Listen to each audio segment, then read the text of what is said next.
몇 명의 남녀가 함께 외딴 섬에 고립되어 죽을 때까지 발견되지 못한다고 칩시다. 조난자들이 자손을 낳고 그 자손들이 또 자손을 낳고 그렇게 수백 년이 흐른다면 무슨 일이 일어나게 될까요? 사실 현실 속에 자연적으로 이와 같은 일이 일어난 곳이 있습니다. 그리고 이곳의 결말은 아주 끔찍하고도 비참하다고 알려져 있죠. 1722년 부활절 일요일, 네덜란드의 탐험가 야콥 로헤베인이 이끄는 탐험대가 광대한 태평양 한복판에서 우연히 한 섬을 발견합니다. 이 섬은 가장 가까운 핏케언 제도로부터 쳐도 2075km, 섬이 아닌 육지로부터는 3700km 떨어진 지구에서 가장 고립된 곳, 누군가 우연히 발견할 확률은 거의 0%에 가까운 곳이었죠. 야콥 로헤베인은 이 섬을 발견한 날을 기념하여 섬에 부활절의 섬, 그러니까 이스터 섬이라는 이름을 붙였습니다. 놀라운 것은 이 섬에 사람이 살고 있었다는 것이었습니다. 그리고 더 미스테리했던 점은 도처에 널린 거대한 석상들, 바로 모아이들이었죠. 왜냐하면 섬에는 그런 거대한 석상을 만들고 옮길 만한 재료 같은 것은 눈 씻고 봐도 찾을 수 없었거든요. 나무 하나 없는 민둥산에 가까운 이 섬에서 어떻게 이런 거대한 석상들을 대량으로 만들어낼 수 있었던 걸까요? 아니, 그보다 먼저 원주민들은 이걸 왜 만들었을까요? 로헤베인의 발견 이후 수세기 동안 많은 가설이 등장했습니다. 잉카인들이 건너와 석상을 조각하고 떠났다는 그럴싸한 이야기부터 외계인들이 와서 떨어뜨리고 갔다는 허무맹랑한 소리까지 말이죠. 그리고 20세기가 되어 면밀히 조사된 이스터 섬의 역사는 대략 다음과 같이 세상에 알려져 있습니다.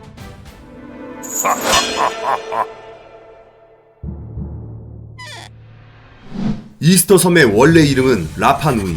사람이 살기 전에 라파누이는 지금의 모습과는 다르게 숲이 울창한 푸르른 섬이었습니다. 그리고 서기 900년경 인류 역사상 최고의 항해 고인물이었던 폴리네시아인들이 이 섬을 발견하고 살기 시작했죠.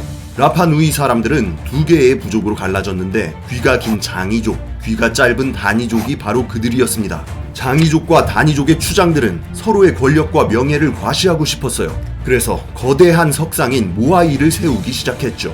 채석장에서 바위를 캐기 위해, 그리고 그렇게 만들어진 모아이를 섬의 곳곳으로 옮기기 위해 나무가 필요했습니다. 라파누이의 울창한 숲에는 목재가 넘쳐났고 장이족과 다니족은 마음껏 나무를 베어다 모아이를 만들 수 있었습니다. 그러나 인간의 욕심은 끝이 없고 더 큰 힘을 과시하기 위해 모아이는 점점 커졌습니다. 그리고 많아졌죠. 인구가 많아질수록 모아이도 더 빨리 만들어졌습니다. 목재는 끊임없이 필요했고 고립된 섬이었던 라파누이의 숲은 점점 사라져갔죠. 인구는 많아지고 자원은 고갈되어 갔습니다. 토양이 점점 침식되어 농사가 힘들어지고 고기잡이에 쓸 배도 만들어질 수 없어진 건 당연했습니다. 그렇게 섬에 있던 마지막 나무가 베어지고 더 이상 모아이를 만들 수 없어진 장이족과 다니족은 폭력으로 힘을 과시하기로 했죠. 1680년 피비린내 나는 전쟁 끝에 장이족들은 전멸당했습니다. 살아남은 다니족들은 모아이를 쓰러뜨리고 파괴했죠. 농업 생산량이 극히 저하된, 고기잡이도 할 수 없는, 나무 한 그루 없는 황폐화된 섬에서 생존자들은 기어이 서로를 잡아먹기 시작했습니다. 인육을 공급하기 위해 대규모 학살이 자행되었고 섬은 완전히 쇠락해버렸죠. 15,000명에 달하던 섬의 인구는 겨우 2,000명 남짓으로 급감했습니다. 서로의 끊임없는 욕심과 적대감, 악의로 인해 자멸해버린 황폐한 섬은 그렇게 1722년 부활절 네덜란드 탐험대에 의해 발견된 것이었습니다.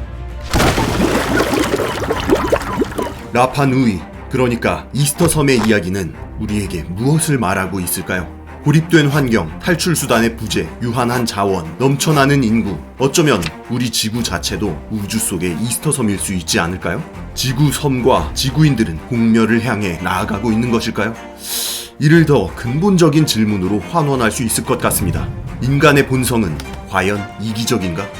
오늘날 지구상 대부분의 사람들은 인간이 천성적으로 악하다고, 이기적이라고 믿고 있습니다. 사회와 기술, 종교 등 문명이란 이름의 껍데기가 인간의 사악한 본성을 감싸고 있다고, 그리고 이런 껍데기는 작은 충격에도 균열이 생겨 쉽게 부서질 수밖에 없다고 말이죠.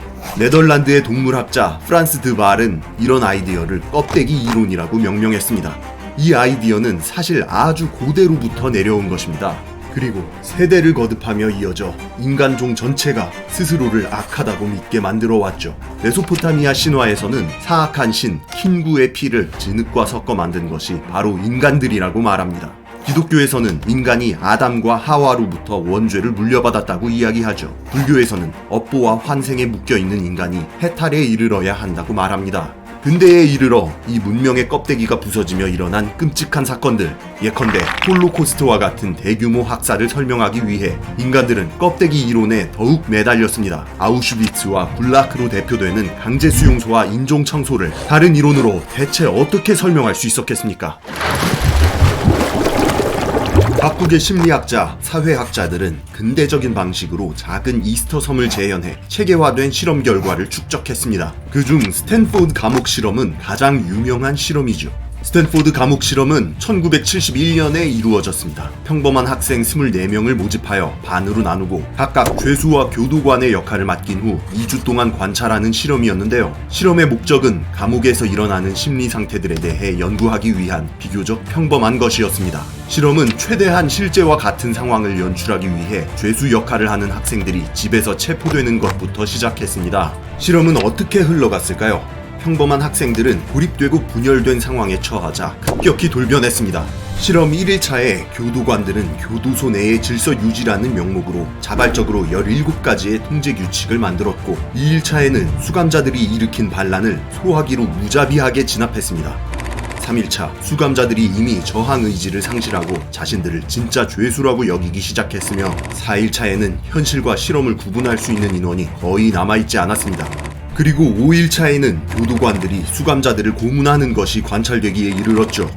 예상치 못한 끔찍한 상황에 실험은 5일 만에 종료되었지만 이 실험은 전 세계에 큰 파문을 일으켰습니다. 충격적으로 흘러간 실험 결과는 인간의 본성이 악하다는 통념을 강화시켰죠. 교도관들이 벌인 행동은 단지 조금 뒤틀린 상황에 놓인 것만으로 문명의 껍데기가 쉽게 무너져 내린다는 증거가 되었습니다.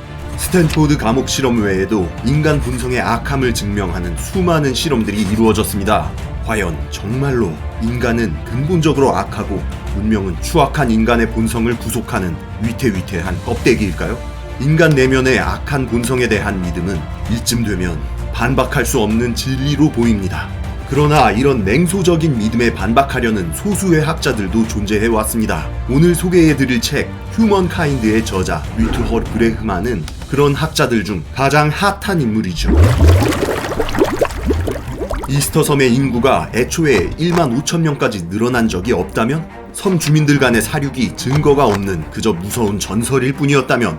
섬의 나무가 줄어들면서 오히려 경작지가 늘어났다면? 그리고 스탠포드 감옥 실험에서 설계자들이 교도관들의 행동에 개입하고 부추겼다면? 정작 실험 참가자들은 그런 지시사항에 저항했다면? 브레흐만은 인간 본성의 악한 면을 뒷받침하는 유명한 근거들을 찾아다니며 최신 연구 성과를 통해 하나하나 반박하고 있습니다. 저자의 세심한 자료 수집과 연구 결과에 따르면 이스터 섬의 원주민들은 피해 굶주린 식인종이 아니었습니다. 쾌활하고 친절한 사람들이었죠. 스탠포드 감옥 실험의 참가자들은 어떨까요? 평범한 학생들은 제복 하나 입었다고 나치 당원들처럼 흑화하지 않았습니다. 의심스럽게 진행되는 실험에 저항하고 의문을 제시한 사람들이었죠. 우리는 어쩌면 자극적이고 폭력적인 것으로만 엄선된 자기 비하적인 암시를 주입받고 있는 것일지도 모른다. 스스로를 필요 이상으로 악하다고 생각하고 있는 것일지도 모른다는 것이 저자의 이야기입니다. 플라톤의 파이드로스에서는 소크라테스가 이집트 신 토트의 입을 빌려 말합니다. 문자의 발명은 인간의 영혼에 망각을 가져다 줄 것이다. 인간들은 문자에 의존해 스스로 기억을 하려 하지 않을 것이다. 인간들은 똑똑한 것 같이 보여도 실제로는 아무것도 알지 못할 것이다.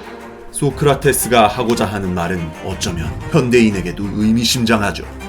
텔레비전과 뉴스, 오늘날에는 스마트폰 속에서 연일 끔찍한 살인사건이나 제3세계의 끊이지 않는 분쟁이 보도되고 있습니다. 그러나 세상사 전체를 보면 뉴스에서 엄선한 이런 사건들은 실제로는 극히 드물게 일어나는 일일 뿐이죠. 아마 이런 뉴스를 보도한다면 아무도 보지 않지 않을까요?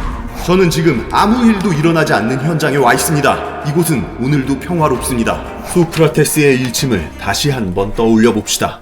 문자의 발명, 아니, 문명의 발전이 우리를 타락하게 만들고 있는 건 아닐까요? 브레흐만은 노시보 효과에 주목합니다. 긍정적인 생각이 긍정적 결과를 이끌어내는 플라시보 효과와는 반대로 부정적인 생각이 부정적인 결과를 이끌어내는 효과를 말하죠. 문명이 인간의 사악한 본성을 억제하고 있는 것인지, 아니면 본래 고결한 인간 본성을 잊고 악을 재생산하게 만들고 있는 것인지, 아마 우리가 살아있는 동안 결론을 내릴 수는 없을 겁니다. 브레흐만은 인간의 본성이 선하다고 자연 상태의 인간이 더 행복했다고 단정짓지는 않습니다. 다만 우리가 적어도 노시보 효과에서 빠져나와 양쪽 면을 골고루 들여다볼 때가 됐다고 그렇게 말하고 있죠.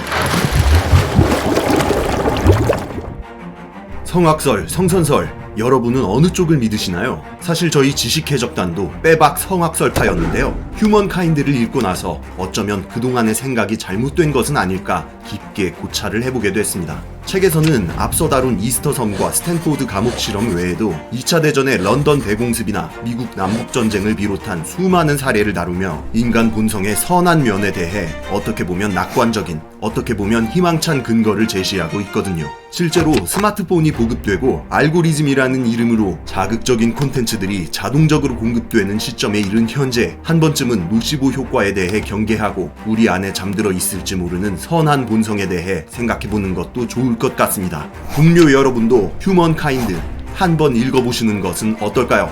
이상 지식해적단의 키드였습니다. 감사합니다.